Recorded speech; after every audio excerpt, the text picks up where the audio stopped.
Hi friends, ಎಲ್ಲರಿಗೂ ನಮಸ್ಕಾರ. Welcome back to our YouTube channel. ಇವತ್ತಿನ ವಿಡಿಯೋದಲ್ಲಿ ನಾನು ನಿಮಗೆ ತುಂಬಾ ರುಚಿಯಾಗಿರುವಂಥ ಮಶ್ರೂಮ್ ಬಿರಿಯಾನಿ ಮಾಡೋದು ಹೇಗೆ ಅಂತ ತೋರಿಸ್ತಾ ಇದ್ದೀನಿ. ಕಡಿಮೆ ಸಮಯದಲ್ಲಿ ನೀವು ಕೂಡ ಇದನ್ನು ಮಾಡ್ಬೋದು. ಬನ್ನಿ ಇವಾಗ ಮಾಡೋದು ಹೇಗೆ ಅಂತ ನೋಡೋಣ. ಒಂದು ಮಿಕ್ಸಿ ಜಾರಿಗೆ ನೀವು ಕೊತ್ತಂಬರಿ ಹಾಗೂ ಪುದೀನ ಸೊಪ್ಪನ್ನ ಹಾಕ್ಕೊಳ್ಳಿ. ನಾನಿಲ್ಲಿ ಅರ್ಧ ಇಂಚಿನಷ್ಟು ಶುಂಠಿನ ಹಾಕ್ಕೊಂಡಿದ್ದೀನಿ. ನಾನು ಇಲ್ಲಿ ಸಿಪ್ಪೆ ಬಿಡಿಸ್ತೇನೆ. ಒಂದು ಗಡ್ಡೆ ಬೆಳ್ಳುಳ್ಳಿನ ಹಾಕ್ಕೊಂಡಿದ್ದೀನಿ. ಚಕ್ಕೆ, ಲವಂಗ, ಮೆಣಸು ಈ ಮೂರೂ ಹಾಕೋತಾ ಇದ್ದೀನಿ. ನೀವು ಖಾರಕ್ಕೆ ತಕ್ಕಂತೆ ಇಲ್ಲಿ ಹಸಿಮೆಣ್ಸಿನ್ಕಾಯಿನ ಹಾಕೋಬೋದು. ನಾನು 4-5 ಹಸಿಮೆಣ್ಸಿನ್ಕಾಯಿನ ಹಾಕ್ಕೊಂಡಿದ್ದೀನಿ. ಇದನ್ನು ನೀವು ಮಿಕ್ಸಿಯಲ್ಲಿ ಗ್ರೈಂಡ್ ಮಾಡಿ ಇಟ್ಕೊಳ್ಳಿ. ಇವಾಗ ಒಂದು ಕುಕ್ಕರ್ಗೆ ನಾನು 3-4 ಟೇಬಲ್ ಸ್ಪೂನ್ ಆಗೋಷ್ಟು ಎಣ್ಣೆನ ಇಲ್ಲಿ ಹಾಕೋತಾ ಇದ್ದೀನಿ. ಈ ಎಣ್ಣೆ ಬಿಸಿಯಾದ ನಂತರ ನಾವು ಸ್ಪೈಸಸ್ನ ಇಲ್ಲಿ ಹಾಕೋಬೋದು. ನಾನು 2 ಪಲಾವ್ ಎಲೆ, ಸೋಂಪು, ಚಕ್ಕೆ, ಒಂದು ಸ್ಟಾರ್ ಹೂವನ್ನ ಹಾಕ್ಕೊಂಡಿದ್ದೀನಿ. ಈ ಸ್ಪೈಸಸ್ಸು ನೀಟಾಗಿ ಎಣ್ಣೆಯಲ್ಲಿ ಫ್ರೈ ಆದ ನಂತರ ನಾನು ಸಣ್ಣದಾಗಿ ಹಚ್ಚಿಟ್ಕೊಂಡಿರುವ ಈರುಳ್ಳಿನ ಇಲ್ಲಿ ಹಾಕ್ತಾಯಿದ್ದೀನಿ. ಈ ಈರುಳ್ಳಿ ಕೂಡ ಎಣ್ಣೆಯಲ್ಲಿ ಗೋಲ್ಡನ್ ಕಲರ್ ಆಗೋವರೆಗೂ ನಾವು ಫ್ರೈ ಮಾಡಬೇಕಾಗುತ್ತೆ. ನೋಡಿ ಫ್ರೆಂಡ್ಸ್, ನಾನು ಫ್ರೈ ಮಾಡ್ತಾಯಿದ್ದೀನಿ.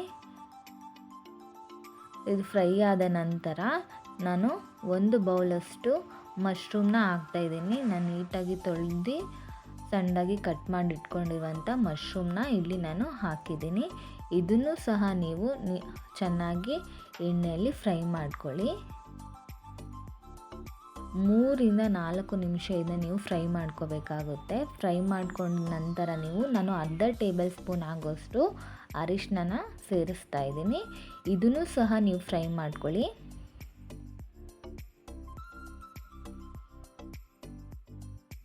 ಈ ಮಶ್ರೂಮ್ ಅನ್ನೋದು ನಮಗೆ ವಾಟರ್ ಬಿಡುತ್ತೆ ಅಲ್ಲ, ಅಂದರೆ ನೀರು ಬರುತ್ತೆ. ಸೊ ಅದು ನೀರು ಹೋಗೋವರೆಗೂ ನಾವು ಇಲ್ಲಿ ಎಣ್ಣೆಯಲ್ಲಿ ನೀಟಾಗಿ ಅಥವಾ ಚೆನ್ನಾಗಿ ಫ್ರೈ ಮಾಡ್ಕೋಬೇಕಾಗುತ್ತೆ.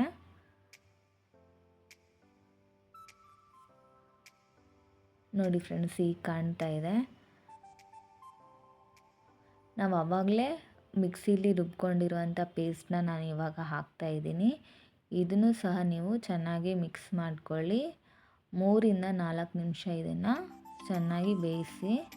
ಅಂದರೆ ಹಸಿ ವಾಸನೆ ಎಲ್ಲ ಇಲ್ಲಿ ಹೋಗಬೇಕಾಗುತ್ತೆ. ಯಾಕಂದರೆ ನಾವು ಹಾಗೆ ಡೈರೆಕ್ಟಾಗಿ ಮಿಕ್ಸಿಲಿ ಗ್ರೈಂಡ್ ಮಾಡಿರೋದ್ರಿಂದ ಇನ್ನು 3-4 ನಿಮಿಷ ನೀವು ಚೆನ್ನಾಗಿ ಹಸಿ ವಾಸನೆ ಹೋಗೋ ಗಂಟ ನೀವು ವೆಯ್ಟ್ ಮಾಡಿ. ನಾನಿಲ್ಲಿ 1 ಟೊಮೊಟೊನ ಚಿಕ್ಕದಾಗಿ ಕಟ್ ಮಾಡಿಕೊಂಡು ಇಲ್ಲಿ ಸೇರಿಸ್ತಾ ಇದ್ದೀನಿ.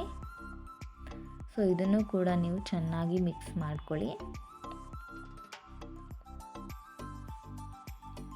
ಇದು ಎಣ್ಣೆ ಬಿಡೋವರೆಗೂ ನೀವು ವೆಯ್ಟ್ ಮಾಡಬೇಕಾಗುತ್ತೆ. ಇದು ಕಲರ್ ಎಲ್ಲ ಚೇಂಜ್ ಆಗ್ತಾ ಹೋಗುತ್ತೆ ಫ್ರೆಂಡ್ಸ್. ನಾನು ಇಲ್ಲಿ ರುಚಿಗೆ ತಕ್ಕಷ್ಟು ಉಪ್ಪನ್ನ ಹಾಕ್ತಾಯಿದ್ದೀನಿ. ನಾನು 2 ಟೇಬಲ್ ಸ್ಪೂನಷ್ಟು ಉಪ್ಪು ಹಾಕ್ತಾಯಿದ್ದೀನಿ. ನೋಡಿ ಫ್ರೆಂಡ್ಸ್, ಇವಾಗ ಅದು ಸೈಡಲ್ಲೆಲ್ಲ ಎಣ್ಣೆ ಬಿಟ್ಕೊಂಬರ್ತಾಯಿದೆ. ಈ ಥರ ಗ್ರೇವಿ ಥರ ಈ ಥರ ಆಗಬೇಕು. ತುಂಬ ಚೆನ್ನಾಗಿರುತ್ತೆ. ನೀವು ಸಹ ನಿಮ್ಮ ಮನೆಯಲ್ಲಿ ಟ್ರೈ ಮಾಡಿ ನೋಡಿ ಹೇಗಿದೆ ಅಂತ ನನಗೆ ಕಮೆಂಟ್ ಮೂಲಕ ತಿಳಿಸಿ. ನಾನು ಮೊದಲಿಗೆ ಇಲ್ಲಿ ಅಕ್ಕಿನ ನೆನೆಸಿಟ್ಕೊಂಡಿದ್ದೆ.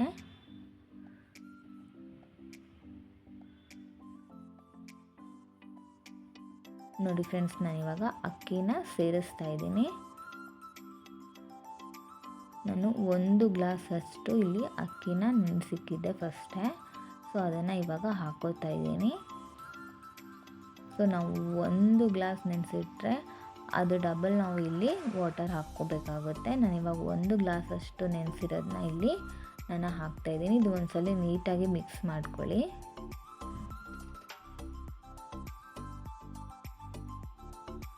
ಸೊ ಈ ಥರ ಮಿಕ್ಸ್ ಮಾಡ್ಕೊಂಡ ನಂತರ ನೀವು ಯಾವ ಅಳತೆಯಲ್ಲಿ ಅಕ್ಕಿ ನೆನೆಸಿಕ್ಕಿದ್ರಿ ಅದಷ್ಟೇ ಡಬಲ್ ನೀವು ವಾಟರ್ ಹಾಕಬೇಕಾಗುತ್ತೆ. ನಾನು ಈ ಗ್ಲಾಸಲ್ಲಿ ನೆನೆಸಿಕ್ಕಿದ್ದೀನಿ.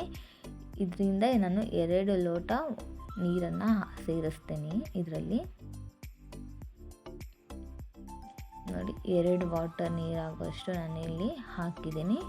ಇನ್ನೊಂದು ಸತಿ ನೀವು ಇದನ್ನೆಲ್ಲನೂ ಮಿಕ್ಸ್ ಮಾಡ್ಕೊಳ್ಳಿ ನೀಟಾಗಿ.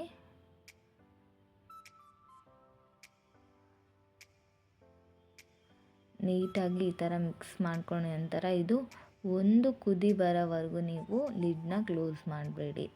ಈ ಥರ ಚೆನ್ನಾಗಿ ಒಂದು ಕುದಿ ಬಂದಾದಮೇಲೆ ನೀವು ನೋಡಿ ಫ್ರೆಂಡ್ಸ್, ಈ ಥರ ಬಂದಿದೆ. ಇನ್ನೊಂದು ಸತಿ ನೀವು ನೀಟಾಗಿ ಮಿಕ್ಸ್ ಮಾಡ್ಕೊಳ್ಳಿ ಇಲ್ಲಿ.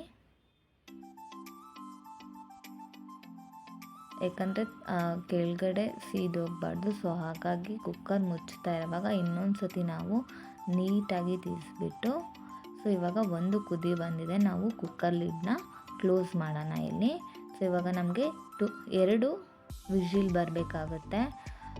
2 ವಿಷಿಲ್ ಬರೋವರೆಗೂ ನಾವು ವೆಯ್ಟ್ ಮಾಡೋಣ. ನೋಡಿ ಫ್ರೆಂಡ್ಸ್, ಇವಾಗ 2 ವಿಷಲ್ ಆಗಿದೆ. ನೋಡಿ ನಾನು ಕುಕ್ಕರ್ ಓಪನ್ ಮಾಡಿದ್ದೀನಿ. ಈ ಥರ ಬಂದಿದೆ. ತುಂಬ ಚೆನ್ನಾಗಿರುತ್ತೆ. ಯಾವ ಹೋಟೆಲಲ್ಲೂ ಈ ಥರ ಸಿಗೋದಿಲ್ಲ. ನೀವೇ ಮನೆಯಲ್ಲಿ ಈ ಥರ ಈಸಿಯಾಗಿ ಸಿಂಪಲ್ಲಾಗಿ ಮಾಡ್ಕೋಬೋದು. ಹಾಗೆ ನಮ್ಮ ಚಾನಲ್ನ ಸಬ್ಸ್ಕ್ರೈಬ್ ಮಾಡ್ಕೊಳ್ಳಿ, ಲೈಕ್ ಮಾಡಿ, ಶೇರ್ ಮಾಡಿ ಫ್ರೆಂಡ್ಸ್. Thank you.